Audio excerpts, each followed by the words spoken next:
Hello दोस्त। आज मैंने एक वाक्य पढ़ा। बचत करना एक अच्छी बात है, यह सब मानते हैं।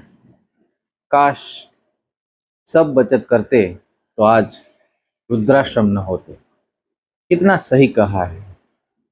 आज आप सोचिए, कोई भी वृद्धाश्रम में जाइए, देखिए, जेंट्स हो या लेडीज हो, आप पूछिए उसको कि आपको वृद्धाश्रम में क्यों आना पड़ा। ज्यादातर तकलीफें इसलिए होती है कि हस्बैंड होता है या तो वाइफ होती है या तो दोनों होते हैं। उनके पास बुढ़ापे के लिए कोई सहारा नहीं होता। सहारा मतलब पैसा नहीं होता।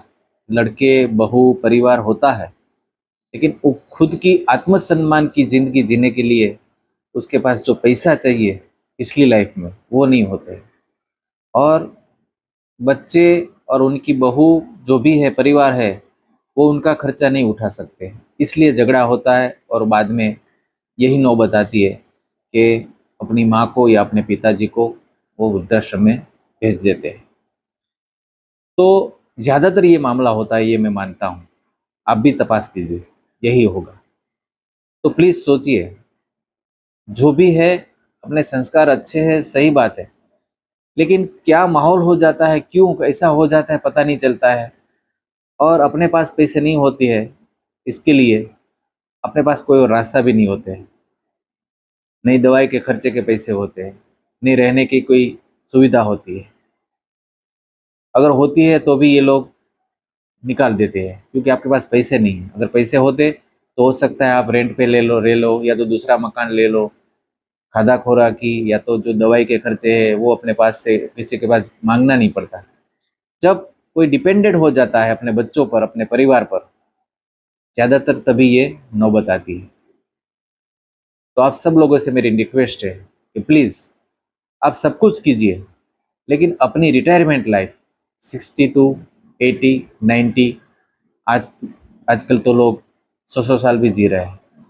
तो आप ऐसा मानिए कि जितने साल आप कमा रहे हैं, 30 से 60, उतने ही साल आपको बिना कमाए रहना है।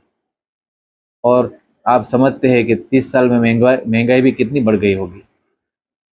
तो आप सोचो आपको कितना सेविंग करना पड़ेगा, कितना आपके अपने लिए इकट्ठा करना पड़ेगा। वो भी आप अकेले के लिए नहीं, हस्बैंड वाइफ दोनों है।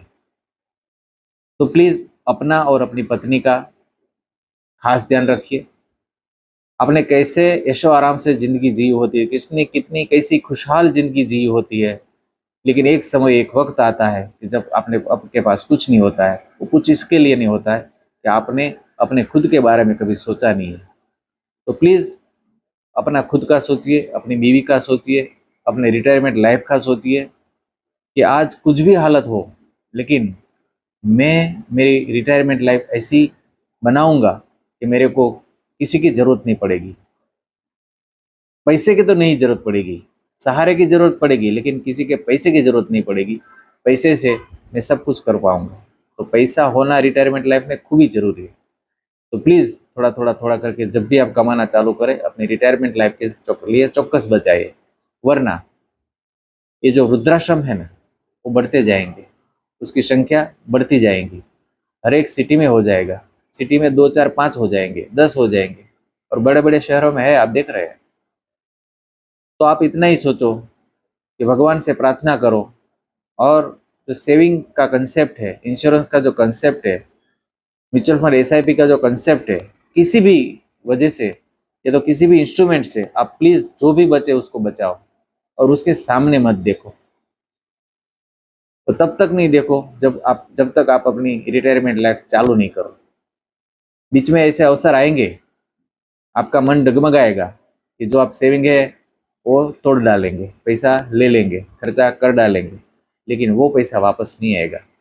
और वो उसकी याद तब आएगी जब आप रिटायरमेंट लाइफ आपकी चालू होगी, तब आपको याद आएगा कि अरे यार, मेरे पास बहुत पैसे थे, मेरे पास बहुत पैसे जमा किए थे, लेकिन मैंने ये सारे पैसे एक खर्च में डाल दिए, एक खर्च में डाल दिए, एक खर्च में डाल दिए।